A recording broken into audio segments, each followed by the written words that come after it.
সালাম আল্লাহর কাছে গিয়ে বলে, দয়ার মালিক আপনার বন্ধু অনুমতি দেয় না, তার আসার পরে উম্মত গুলা রেখে দেখা রাখবে। আমার মাওলা বলে, জিব্রাইল আমার বন্ধুকে যাইয়া জানাইয়া দাও, তার আসার পরে তার উম্মত গুলারে স্বয়ং আমি মাওলা নিজেই দেখা রাখবো। জোরে বলেন আল্লাহু আকবার। যেই মাওলায় তোমারে আমারে এত ভালোবাসে, যেই নবী তোমার জন্য আমার জন্য সারা জীবন কান্না করছে, ও আমার ময়মনসিংহের ভাইরা, আমার মুরব্বী বাবারা, পর্দার আড়ালের মা বোনেরা, সেই মাওলার হুকুম মানো না, নবীর সুন্নাত অনুযায়ী চলো না। আমার মাওলা কিন্তু জানায় দেয়, যারা আমার হুকুম মানবা না, আমার নেয়ামত ভোগ করার পরেও যারা আমার হুকুম মানবি না, আমি মাওলাও কিন্তু তোদেরকে ছাড়ব না। আমার নবী বলেন, আল কবরু রাওযাতুম মিন রিয়াজিল জান্নাহ, যদি ভালো আমল কইরা কবরে আসতে পারো, তোমার আমার কবরটা জান্নাতের বাগান হইয়া যাবে। আর যদি কেউ নাফরমান হইয়া কবরে যাও, নবী বলেন, হুফরাতুম মিন হুফারিন নার, ওই ব্যক্তির জন্য কবরটা একটা জাহান্নামের গর্ত হইয়া যাবে। ও আমার যুবক ভাইরা, একটু আসন দিয়া বসো, মাথাটা নত কইরা দাও। আজকেই মাহফিল শেষ মনে করিয়া 2 ফোঁটা চোখের পানি ফালাও। এই ময়দানে যদি আজকে 2 ফোঁটা চোখের পানি ফালাইতে পারো, আমার মাওলায় 19 নাম্বার পারার 5 নাম্বার পৃষ্ঠায় জানায়া দেয়, তুমি তওবার মতো যদি তওবা করতে পারো, চোখের পানি ফালাই আমার মাওলার কাছে মাওলারে যদি ডাকতে পারো, আমার মাওলা বলে, আমি তোমার জীবনের সব গুনাহ খাতাগুলি মাফ করিয়া দিব। আমার মাওলা তো দয়ার মাওলা, সাবাকাত রাহমাতি আলা গযবি, আমার রহমত আমার রাগের থেকে প্রাধান্য পাইয়া যায়।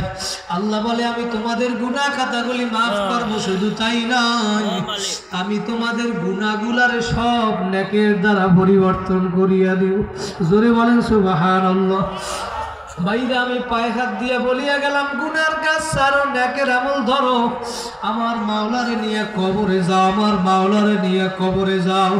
যদি আমার মাওলারে নিয়ে কবরে যাইতে পারো, জীবনে অনেক গুনাহ করিয়া ফেলাইছো, আমার মাওলা বলে, লা তাকনাতু মির রাহমাতিল্লাহ, তোরা আমার রহমত থেকে নৈরাশ হইস না, আমি তোদেরকে বড় আদর করিয়া বানাইছি।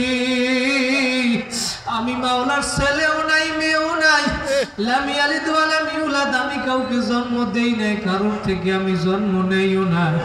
তোরা আমি মাওলারে ডাকবি, তোরা আমার নেয়ামত ভোগ করি, আমি মাওলার হুকুম মানো না, তারপরে আমি মাওলা রাগ করিয়া খানাও বন্ধ করি নাই, পানিও বন্ধ করি নাই, বাতাসও বন্ধ করি নাই।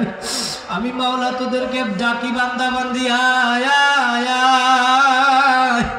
গুনাহ করছো, ভুল করছো, অন্যায় করিয়া ফেলাইছো, তোদেরকে আমি নফস দিছি, তোরা চেষ্টা করার পরেও তোদের থেকে গুনাহ হইয়া যাবে, আমি মাওলা জানি। এই জন্য আমি তওবার দরজা খোলা রাখছি, বান্দা বান্দি পাহাড় পরিমাণ গুনাহ করিয়া ফেলাইছো, নৈরাশ হইস না, আয় আয় আয়।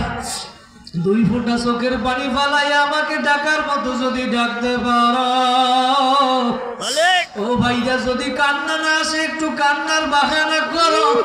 নবী বলেন, ইবকু ইবকু ফাইল্লাম তাবকু ফাতাবাকু, হে উম্মতেরা কান্দো কান্দো, কান্না না আসলে কান্নার বাহানা করতেও সওয়াব। অন্য হাদিসে নবী বলে, মান বাকা মিন খাশিয়াতিল্লাহ হারামাল্লাহু তিলকাল আইনা আলান নার, যেই চক্ষু আমার মাওলার ভয়ে কাঁদবে, ওই চক্ষু আমার মাওলা জাহান্নামে দিবে না। ও যুবক, কান্না না আসলে একটু স্মরণ করো, ওই পাশে কবরস্থানে কার মা ঘুমাইয়া রইছে, কার বাবা ঘুমাইয়া রইছে। এই ময়দানে যারা মাহফিল শেষ কইরা বাড়িতে গিয়া, কেউ বাসায় গিয়া মাকে মা বলিয়া ডাক দিবা সন্তান, কেউ বাবারে বাবা বলিয়া ডাক দিবি। আর একদল পাগল আছে এই মজলিসে, যার মাও নাই, বাবাও নাই, যার মা বাবা নাই সে জানে মা বাবা কি জিনিস, যার মা বাবা নাই সে জানে মা বাবা কি জিনিস। ওই পরশুদিনকে আমাদের বরিশালে শামীম ভাইয়ের ঘটনা শুনলাম। শামীম ভাই বলে, হুজুর আমার বড় বোন দুনিয়া থেকে বিদায় হইয়া গেছে, আমার শর্ম ওর একটা মেয়ে ছিল, ওই মেয়েটা ছোট বোনের কাছে রাত্রবেলা ঘুমায়, ঘুমের ভিতরে রাত্রবেলা চিল্লাইয়া ওঠে আর ডাক দিয়ে বলে, খালাম্মা, আমার আম্মায় কই, আমার আম্মায় কই। শামীম ভাই বলে হুজুর ওরে আমি একটা নতুন জামা কিনিয়া দিছি। ও জামাটা হাতের মধ্যে নিয়ে বলে মামা এই জামা প্রথম গায়ে দিয়ে আমার মায়েরে আমি দেখাবো। শামীম ভাই বলে হুজুর আমি চোখের পানি রাখতে পারি না, ওর জামাটা গায়ে দেওয়া আর মায়ের কবরের পাশে আর নিয়ে গেছি। জামাটা গায়ে দিয়ে এখন আর মায়ের কবরের পাশে ঘুরে আর ডাক দিয়ে বলে মা তুমি দেখো